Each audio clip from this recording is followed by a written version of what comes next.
সর্বভারতীয় তৃণমূল কংগ্রেসের পক্ষ থেকে আমি সবাইকে গণমাধ্যমের উপস্থিত হ্যালো ইসন মাইক না কান কোনটা বলছেন অন্যি আমি বলি নমস্কার।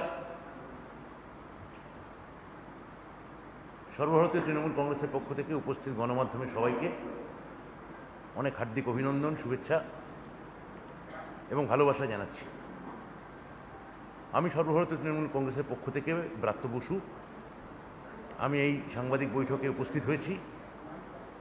আমার ডান পাশে বসে আছেন, আপনারা সবাই চেনেন, আমাদের ক্যাবিনেট মন্ত্রী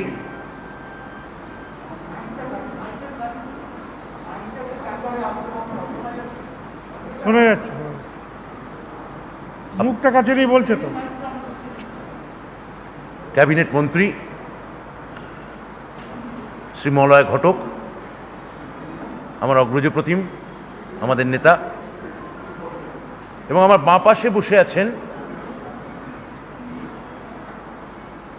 অল ইন্ডিয়া মিমের পশ্চিমবঙ্গের সবথেকে বড় স্তম্ভ, সবথেকে বড় মুখ,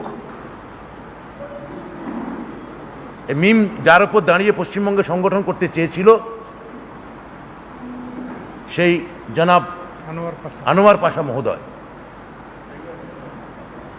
আপনারা জানেন গত 10 বছর আমাদের যে সরকার 2011 সালে, যা সামনে 10 বছরে পড়তে যাচ্ছে, মামাটি মানুষের সরকার,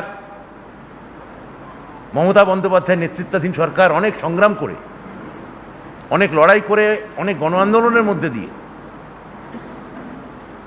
এই সরকার স্থাপিত হয়েছে। এবং এই সরকারের যদি মূল কোনো চালিকা শক্তি থাকে তা হলো আমাদের নেত্রী, আমাদের মুখ্যমন্ত্রী মমতা বন্দ্যোপাধ্যায়ের চিন্তাধারা, তার ভাবনা, তার জীবনযাপন, তার দৃষ্টিভঙ্গি, তার রাজনীতি সবসময় অর্থনৈতিকভাবে পিছিয়ে পড়া মানুষের প্রতি যে তার যে শ্রেণী সচেতনতা,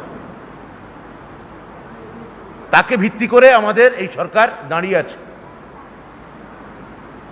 এবং এই সরকারের যদি মূল নির্যাস কিছু বলতে হয় তা হলো এক বদল, এক ডেভেলপমেন্ট, এক উন্নয়ন। অর্থাৎ যে স্লোগান দিয়ে আমরা এই সরকার মমতা বন্দ্যোপাধ্যায় স্থাপন করেছিলেন, বদলা নয় বদল চাই, ঘৃণা নয় ভালোবাসা চাই, বিদ্বেষ নয় প্রীতি চাই, সংঘর্ষ নয় মৈত্রী চাই। পশ্চিমবঙ্গ এখন এমন একটা জায়গায় দাঁড়িয়ে আছে যেখানে পশ্চিমবঙ্গবাসীকে উত্তর দিতে হবে। আমরা উত্তর সেই সন্ধিক্ষণে দাঁড়িয়ে আছি যেখানে ঘৃণা জিতবে, বিদ্বেষ জিতবে, সংঘর্ষ জিতবে, মানুষের কালো দিকটা জিতবে, না ভালোবাসা জিতবে, মৈত্রী জিতবে, উন্নয়ন জিতবে, মানুষের ভেতরে সাদা দিকটা জয়ী হবে।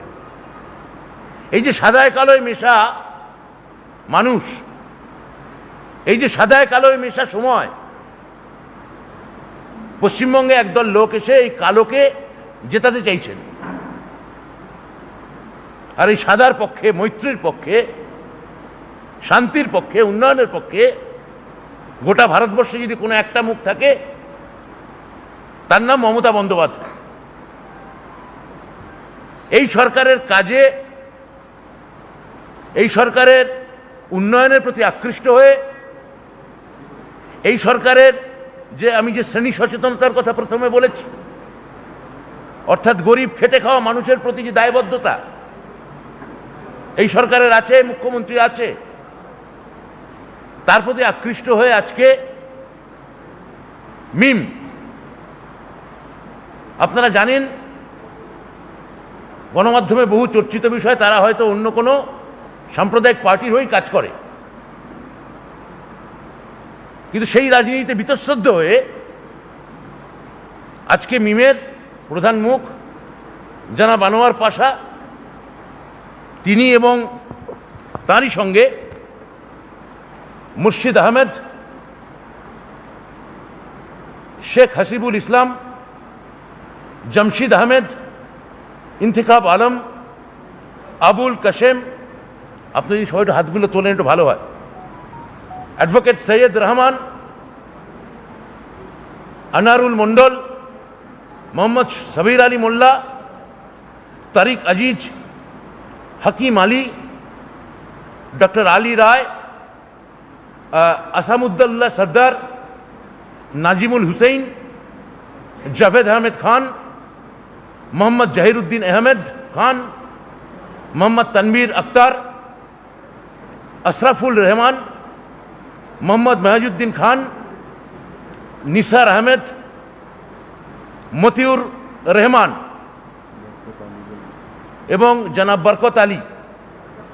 এদের মধ্যে সারা পশ্চিমবঙ্গ থেকে মিমের এই সেবকরা এবং কর্মীরা আজকে যুক্ত এখানে উপস্থিত হয়েছেন। কেউ এসছেন দক্ষিণ 24 পরগনা থেকে, কেউ এসছেন মেদিনীপুর থেকে, কেউ এসছেন জলপাইগুড়ি থেকে, কেউ আসেন কলকাতা থেকে, কেউ আছেন বীরভূম থেকে। অর্থাৎ পশ্চিমবঙ্গের যে সার্বিক যে মিম, সে সংগঠনের সবাই কোনো ভাগাভাগি বা কোনো সাম্প্রদায়িক রাজনীতির মধ্যে না ঢুকে একটা উদার, গণতান্ত্রিক, সর্বধর্ম সমন্বয়ের যে চেষ্টা এবং মেহনতি মানুষের পাশে থাকার যে অঙ্গীকার আমাদের সরকার নিয়েছে, তার প্রতি আকৃষ্ট হয়ে আজকে এনারা সবাই আমার এবং মলয়দা, শ্রী মলয় ঘটকের হাত থেকে এরা তৃণমূলে যোগ দেবে এবং আমরাই ওনাদের হাতে পতাকা তুলে দেব। আমি পতাকা তুলে দেওয়ার অনুষ্ঠান একটু পরে করব। তার আগে আমি একটু আনোয়ার পাশা সাহেবকে বলবো যে আপনি যদি দুটো কথা, আপনি কেন আপনারা যুক্ত হচ্ছেন সবার পক্ষ থেকে, আপনি দুটো কথা আমাদের গণমাধ্যমের বন্ধুদের আপনি যদি দুটো কথা বলেন।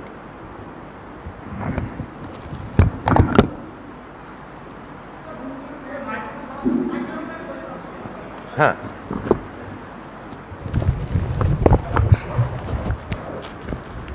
এবার बिस्मिल्लाह। হাত দু হাত জোড় করে নমস্কার আর আসসালামু আলাইকুম। এটা আমি কেন বললাম, এটাই দেখাচ্ছে এটাই India. This is my India, this is the culture what I got from my country. আমার দেশের কালচার এটা। আর আসসালামু আলাইকুম, এটা রিলিজন আমার।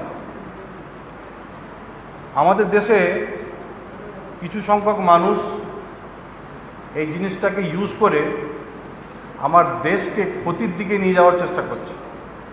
बर्बादी की तरफ हमारे मुल्क को ले जाने की कोशिश हो रही है। मज़हब और देश, इसको समझना बहुत ज़रूरी है और यही एक ख़तरा हमारे सर पे मंडरा रहा है। जो जो ताकतें इस वक्त बंगाल पे नज़र गड़ाई हुई हैं, जिनकी नज़र इस वक्त बंगाल पे है, जो किला अब तक ध्वस्त नहीं किया गया, नहीं किया जा सका, उस किले को गिराने की जो कोशिश की जा रही है, चंद लोग, वो चाहे गेरुआधारी हो या हरे लिबास में हो, हरे झंडे वाले हों, उनको एक मैसेज देना चाहता हूं मैं, क्योंकि कुछ डेवलपमेंट्स अभी हुई हैं बिहार में। उससे एक चीज साफ हो गई है कि कुछ ताकतें बंगाल में घुसने का अपना रास्ता बना रही हैं और वो जो हालात पैदा करना चाहती हैं, हमारा बंगाल का कल्चर वैसा नहीं है। हजारों हजार साल से यहाँ हिंदू, मुस्लिम, दलित, सिख, ईसाई सुख शांति आराम से रहते आ रहे हैं, लेकिन उसके अंदर एक डिवीजन पैदा करने की कोशिश की जा रही है और बहुत ही सियासत इतने दिमाग से चली जा रही है कि वोटों को किस तरीके से पोलराइज करके यहाँ पर वो ताकतें काबिज हो सके। बंगाल के मस्तक पे बैठने का ख्वाब देख रहे हैं। मैं उन लोगों को ऐलानिया ये कहना चाहता हूँ, ये हमारा बंगाल है, ये वो मजबूत किला है जो इंशाअल्लाह ताला आप जितनी ताकत लगाना चाहते हैं लगा दीजिए, ये किले की एक ईंट भी आप हिला नहीं सकेंगे।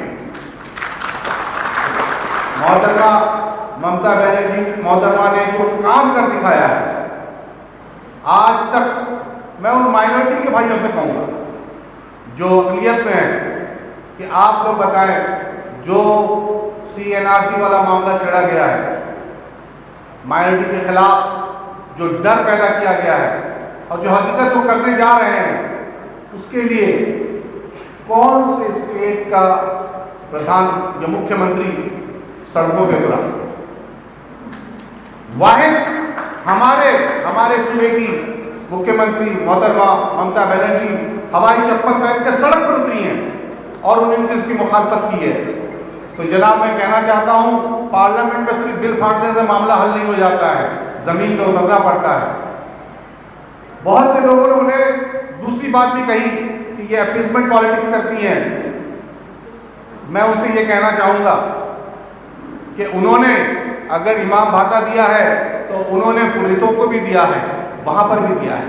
अगर वो सर पे दुपट्टा रख के दुआ मांगती हैं, मुसलमानों के आमीन में आमीन कहती हैं, तो वो अपने भगवान की पूजा भी करती हैं, मंदिरों में भी जाती हैं, तो लोग वो पक्ष नहीं दिखाते, एक पक्ष दिखाते हैं, जबकि उनका इंसाफ बराबर है। आज तक हिंदुस्तान में ममता बनर्जी जैसी कोई सेकुलर मंत्री बने नहीं देखी जो इतने बड़े पद पे और लोगों को लेके चल रही है। यहाँ कोई भेद नहीं है।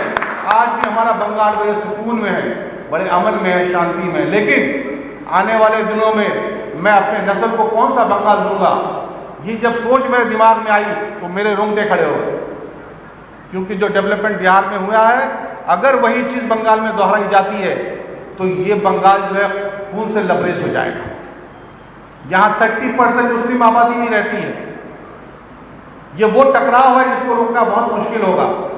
इसीलिए हमारे ज़मीर की आवाज़ है कि इस वक्त मोहतरमा ममता बनर्जी ने जो कदम उठाए हैं, तमाम लोगों पर, खुसूसन मैं अपने मुसलमान भाइयों से कहूँगा कि आप पर तो फर्ज हो रहा है कि जो इस वक्त उस गेरुआ ताकत को रोकने की ताकत रखता है, उसके हाथों को मजबूत करे, ममता बनर्जी के हाथों को मजबूत करे, ताकि इस किले को बचाया जा सके। और जो लोग इसमें आकर यहाँ के माहौल को ख़राब करने की कोशिश कर रहे हैं, उनको भी मेरा मैसेज है कि यहाँ पर हिंदू मुस्लिम की राजनीति नहीं चलेगी। यहाँ हम किसी भी हद पे, मेरे पूरे साथी मेरे साथ ताकत से खड़े हुए हैं कि मजलिस इत्तेहादुल मुस्लिमीन से मैं ये मैसेज देना चाहूँगा कि असदुद्दीन ओवैसी साहब, आपने एक मशवरा मांगा था। आपने कहा था कि मैं अपने लोगों से बात करूँगा। एक इंटरव्यू में आपने साफ तौर पे कहा है कि बंगाल जाने से पहले मैं अपने लोगों से बात करूँगा। मैं आपसे ये कहता हूँ, इस मीडिया के माध्यम से मैं आप तक ये बात पहुँचाना चाहता हूँ कि हमारी राय ये है सर साहब कि बंगाल में आप ना आए, बंगाल में ना आए आप। बंगाल में इस वक्त आपकी ज़रूरत नहीं है, और फिर भी अगर आपने इरादा कर दिया है तो इंशाअल्लाह ताला ये ताकत आपको रोकने के लिए खड़ी हुई है। और मैं तमाम लोगों से ये कहना चाहूँगा कि हमारे बंगाल को और खूबसूरत बनाना है, आगे लेके जाना है, प्रॉस्परस बनाना है। बहुत सी चीज़ें करनी बाकी हैं। हमें माननीय मुख्यमंत्री ममता बनर्जी के हाथ को मजबूत करना है, और इसके लिए हमने जिस तरीके से, मैं अपने साथियों से कहूँगा, जिस तरीके से हमने गाँव पूछे पूछे जाकर मेहनत करी थी, आज हम उसी तरीके से जाकर लोगों के दरमियान जाएंगे और इस सच्चाई को लोगों को बताएंगे इंशाअल्लाह ताला, और फिर से हमारा जो बंगाल है वो खूबसूरत बंगाल को कायम रखेंगे इंशाअल्लाह। Thank you. बिहार का पर्सपेक्टिव थोड़ा 19 में बोल दीजिए। बिहार का पर्सपेक्टिव 19 में थोड़ा दो लाइन में, दो शब्द में बोल दीजिए बिहार का। Bihar, the thing what happened in Bihar was very disturbing. When I learned that as this thing happened over there, the totally they fought, AIMIM fought on 20 seats and they won 5. But many of them say that नहीं vote कटवा नहीं है, वो तो vote लुटवा है। No. The damage he has done is that he has polarized that. पूरे चीज को उन्होंने पोलराइज किया। ये पोलराइजेशन इतनी खतरनाक चीज है, आप एक सीट पे लड़ते आप इस आसपास की 5 सीटों को आप पोलराइज कर देते हैं। तो ये चीज जो हुई है और वोट जो काटा गया है, जिसकी वजह से आज वहां पर बीजेपी काबिज हो सकी है, इसके के पूरे जिम्मेदार AIMIM है। इसको इनकार नहीं किया जा सकता, इसको नकारा नहीं सकता। Nobody can deny the main role played by AIMIM was that they got into the election and they helped BJP to make the government in Bihar। ये वो, मैं तो कहूंगा कि वो कॉन्ट्रैक्टर है। जब बीजेपी चलती है ना, तो जब रास्ते में नाला पड़ता है तो ब्रिज बनाने के लिए सिविल कॉन्ट्रैक्टर को बुलाया जाता है कि ब्रिज बनाइए, हम नाला पार करेंगे। तो असद साहब आते हैं, ब्रिज बनता है और नाला पार कर जाते हैं। तो हमको वो ब्रिज बनाने वाले से होशियार रहना है। बंगाल में हम वो ब्रिज बनाने नहीं देंगे। बिहार वाला इलेक्शन बहुत सामने है और इसी को हर आदमी अगर नजर में रखें। Everybody have to think that what happened in Bihar we will not let happen in West Bengal. That's all. আমি এই সঙ্গে একটু শিক্ষক, লেখক এবং সমাজকর্মী হাসিবুল সাহেবকে দুটো কথা একটু বলতে বলছি। এখানে আসুন, এখান থেকে বলুন। বাংলা বলবে তো? হ্যাঁ বাংলা। এই স্পিকার বলা যাবে না, এগুলো তো ওদের। একটু দুটো কথা বলে দেন।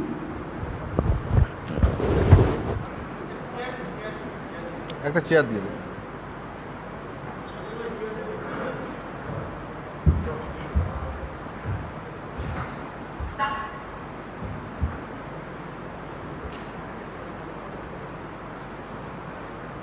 নমস্কার। প্রথমেই বলি যে আমি গভর্নমেন্ট এমপ্লয়ি, সরকারি চাকরি করি। তো আমার রাজনীতিতে আসার মূল উদ্দেশ্য কী ছিল? 2011 সালে দিদি আমাদের বাংলায় এলেন।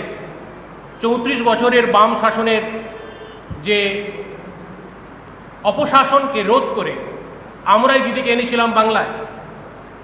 এখনও আমার এক তুতো ভাই কাজলাগড় ব্লকের প্রেসিডেন্ট, এখনও আছেন ব্লক প্রেসিডেন্ট। তো আমরা 11 সালে দিদিকে আনার পরই 14 সালে ভারতীয় রাজনীতিতে আরেকজন এসে গেলেন। আমাদের ভারতীয় রাজনীতির একটা ব্যাপক পরিবর্তন এলো। সাম্প্রদায়িক সম্প্রীতির ভারত, দ্য কম্পোজিট ন্যাশনালিজমের ভারত,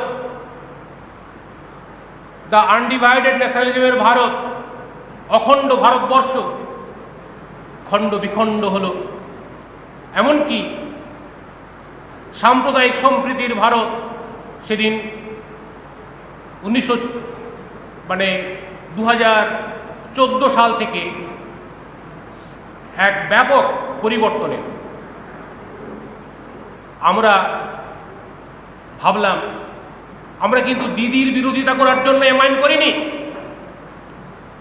আমরা করেছিলাম এই বিজেপি নামক যে সাম্প্রদায়িক শক্তির বিরোধিতা করতে গিয়ে আমরা এখানে এমআইএম করার জন্য আমরা গুটি কয়েক মানুষ হায়দ্রাবাদে গিয়েছিলাম, তার মধ্যে আমি ছিলাম। আমরা 2013 সাল থেকে এমআইএমের সংগঠন বাড়িয়েছি। প্রতিটি জেলায় গিয়ে আমরা কাজ করেছি। রাতের বেলা মিটিং করতাম আর সকালবেলা আমার স্কুল করতাম। আমি একজন স্কুল টিচার। এই ছিল আমার প্রতিদিনের ঘটনা। কিন্তু সংগঠন করতে গিয়ে আমরা একটা জিনিস দেখছি, আস্তে আস্তে আমরা যে জিনিসটা চাইনি সেটা হচ্ছে। আমার সোনার বাংলা, সাম্প্রদায়িক সম্প্রীতির বাংলা নষ্ট হচ্ছে। যে নজরুলকে পড়ে, যে বন্দে আলী মিয়াকে পড়ে আমরা ভারতবর্ষকে মা বলতে শিখেছি, বাংলাকে মা বলতে শিখেছি। আমাদের ছোট গ্রাম মায়ের সমান, আলো দিয়ে বায়ু দিয়ে বাঁচাইছে প্রাণ। এই যে ছোটবেলা থেকে শিখে আসছি, সেই বাংলা মা এক শ্রেণীর সাম্প্রদায়িক শক্তির কাছে কলঙ্কিত হচ্ছে। ঠিক বললাম যে এটা চলতে পারে না, এটা কখনো আমরা হতে দিতে পারি না। আমরা এমআইএমকে এখানে আনতে চেয়েছি সাম্প্রদায়িক রাজনীতি করার জন্য নয়, আমরা এখানে এমআইএমকে আনতে চেয়েছিলাম মানুষের মধ্যে বিভেদ আনার জন্য নয়, আমরা চেয়েছিলাম ভারতবর্ষের সনাতন হিন্দুত্বের নামে এক বিশেষ শ্রেণীর হিন্দুত্বকে এখানে প্রচার করছে এবং সেই হিন্দুত্বের নামে ডিভাইড অ্যান্ড রুল পলিসি তারা প্রয়োগ করছে, যেটা ইংরেজরা করেছিল। আমরা গডসের হিন্দুত্ব চাইনি, আমরা সাভারকারের হিন্দুত্ব চাইনি, আমরা মহাত্মা গান্ধীর হিন্দুত্ব চেয়েছিলাম, আমরা বিবেকানন্দের হিন্দুত্ব চেয়েছিলাম। যে বিবেকানন্দ বলেছিলেন, বিবেকানন্দকে প্রশ্ন করা হয়েছিল এ দেশ কেমন করে চলবে, তিনি পরিষ্কার করে বলেছিলেন বেদান্তিক brain and the Islamic body, this is the motto of the country. Where is Vedantic brain? আমি বেদ পড়েছি, ওখানে বেদের মানসিকতাকে 3 ভাগে ভাগ করা হয়েছে, সাত্ত্বিক, রাজসিক এবং তামসিক। এই তামসিকতা রাজসিকতাকে বেদ বলেছে অসুস্থতা, একমাত্র সাত্ত্বিকতাই হচ্ছে সুস্থতা। হিন্দু শুড ফলো সাত্ত্বিকতা, তারা সাত্ত্বিকতা ফলো করবে, আর ইসলাম ফলো করবে ইমান, আমল অ্যান্ড এহসান। হোয়াট ইজ ইমান, আমল অ্যান্ড এহসান? গীতা পরিষ্কার করে বলেছে, দিস ইজ দ্য জ্ঞান মার্গ অ্যান্ড কর্ম মার্গ and bhakti marg. This is the iman and amal and ihsan. We want this ideology. আমরা এখানে বিভেদের রাজনীতি করতে চাইনি, কিন্তু আমরা এমআইএম করতে গিয়ে দেখছি আমরা সেই বিভেদকে এখানে আনছি, খাল কেটে কুমির আনছি। সঙ্গে সঙ্গে আমরা ডিসিশন নিয়েছি, আনোয়ার ভাই যে মেহনত করেছিলেন এমআইএমে, আমি শিওর ওই মেহনত করার সুযোগ আমরা এখানে পাবো টিএমসিতে। তাহলে ইনশাআল্লাহ তাআলা যে এমআইএমের বীজ আমরা এখানে রোপণ করেছিলাম, সেই বীজকে আমরা বাংলা থেকে উপড়ে ফেলে দেব। সেখানে রোপিত হবে সাম্প্রদায়িক সম্প্রীতির জ্ঞান বৃক্ষ। তো সেজন্য এখন আমাদের কাছে সামনে 2021 ইলেকশন, আমরা সেই বেইমানি করতে পারি না যে বেইমানি করেছিল আমাদের লিগাররা, মুসলিম লিগাররা। সেই বেইমানি আমরা করতে পারি না। We accept challenge for the communal harmony.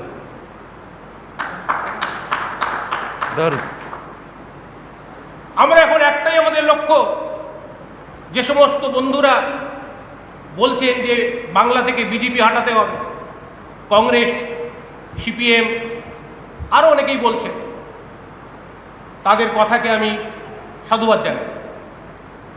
কিন্তু আপনারা যারা এই কথা ভাবছেন যে এই বাংলা থেকে বিজেপিকে হটাতে হবে, তারা শুধু একবার ভাবুন যে বিজেপিকে হটানোর জন্য বাংলাতে অধিকতর শক্তিশালী কে? Who is mightier? কে শক্তিশালী? দিদি ছাড়া? যদি শক্তিশালী হয়, আপনি কংগ্রেস করুন, আপনি সিপিএম করুন, আপনার অধিকার আছে রাজনীতি করার। আসাদুদ্দিন সাহেব যদি এমআইএমে আসেন, উনি বলছেন আসবেন বলে আসুন, আপনার অধিকার আছে, কিন্তু ভোটটা দিন দিদিকে।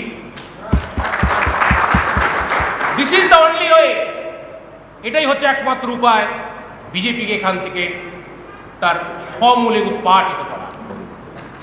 Thank you. কমপ্লিট করুন। এইটুকু বলেই আমি আমার সংক্ষিপ্ত বক্তব্য শেষ করছি। আগামী দিনে আমরা দিদির লড়াকু সৈনিক হয়ে চলার জন্য আমরা প্রস্তুত আছি।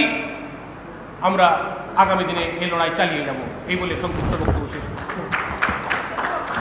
এক সেকেন্ড, পতাকা নিতে হবে। ঠিক আছে, হ্যাঁ এক সেকেন্ড প্রশ্ন করবেন। আমরা এই পতাকা দেওয়ার পর প্রশ্ন করে নিই। একটা পরিষ্কার হাসিবুল সাহেব এবং আনোয়ার সাহেব যেটা বললেন যে আমরা এখানে সাভারকারের রাজনীতি চাই না, জিন্নার রাজনীতি চাই না, আমরা চাই মহাত্মা গান্ধী, মৌলানা আবুল কালাম আজাদ থেকে শুরু করে মমতা বন্দ্যোপাধ্যায়ের মধ্যে যে উত্তরাধিকার যে ঐতিহ্য প্রবাহিত হয়ে আছে, স্বামী বিবেকানন্দের যে রাজনীতি, তা আজকে আমরা এখানে দৃষ্টিভঙ্গি দর্শন তাই পশ্চিমবঙ্গে চাই। সেই আদর্শের ভিত্তিতে আমরা নিশ্চয়ই প্রশ্ন করবেন আনোয়ার সাহেবকে বা ওনাদের সবাইকে। তার আগে আমরা পতাকাটা আমরা ওনাদের হাতে তুলে দিই। বলে দেয় আসুন, আসুন আপনারা দু একজন আসুন।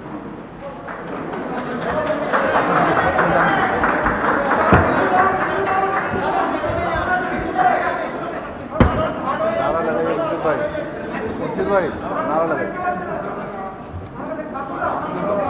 আপনি আপনার মুখ দেখতে চাইছি। তৃণমূল কংগ্রেস জিন্দাবাদ জিন্দাবাদ জিন্দাবাদ তৃণমূল কংগ্রেস জিন্দাবাদ জিন্দাবাদ জিন্দাবাদ মমতা ব্যানার্জি জিন্দাবাদ জিন্দাবাদ জিন্দাবাদ বাংলা মুখ্যমন্ত্রী মমতা ব্যানার্জি জিন্দাবাদ জিন্দাবাদ জিন্দাবাদ শ্রীনিবাসের পাদা সাহেব জিন্দাবাদ জিন্দাবাদ জিন্দাবাদ শ্রীনিবাসের পাদা সাহেব জিন্দাবাদ জিন্দাবাদ জিন্দাবাদ। ঠিক আছে, ঠিক আছে, ঠিক আছে, কথাগুলো এবার আপনারা সবাই বসুন, শিখিয়ে খালি আমার সামনের সাথে দেখুন।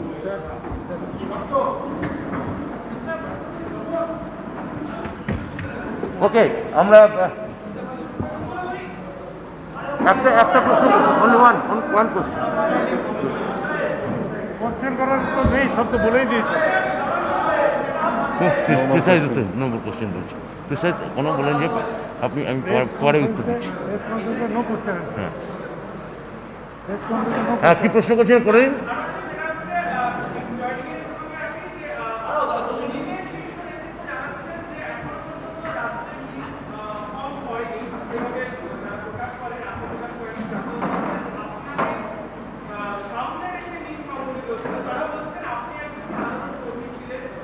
আমার মনে হয় যে এটা প্রেস কনফারেন্স তো আমাদের হলো, আপনারা যদি আলাদা প্রশ্ন করতে চান বাইরে গিয়ে প্রশ্ন করুন।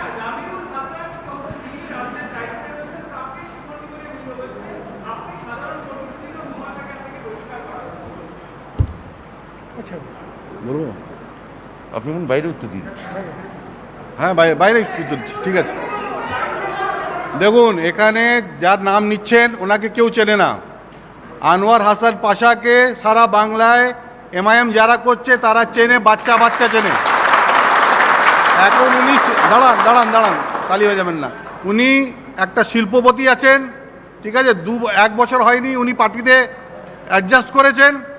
উনি হায়দ্রাবাদ যেতে পারেন ফ্লাইটে করে, ঠিক আছে, আর ওই ইলেকশনেও যেতে পারেন। কিন্তু এখানে মাটিতে, বাংলার মাটিতে কাজ কে করেছে? বাংলার মাটিতে আনাচে কানাচে স্টেশনে না খেয়ে রাতকে কাটিয়েছে। এই যে মেহনত করা হয়েছে আমাদের সমস্ত সাথীকে নিয়ে, কে মেহনত করেছে এটা সারা বাংলার মানুষ কিন্তু জানে, যারা বিশেষ করে যারা এমআইএম করছে। এই জন্য ওই কথাটার কোনো মানে হয় না। যদি ওনার কাছে কোনো প্রুফ থাকে আমাকে দেখান, ওনার কাছে কোনো প্রুফ নেই। এরকম দু চারজন আরও ডিমান্ড করতে পারে। ওকে, আমি বাইরে কথা বলছি আপনাদের সাথে। Thank you.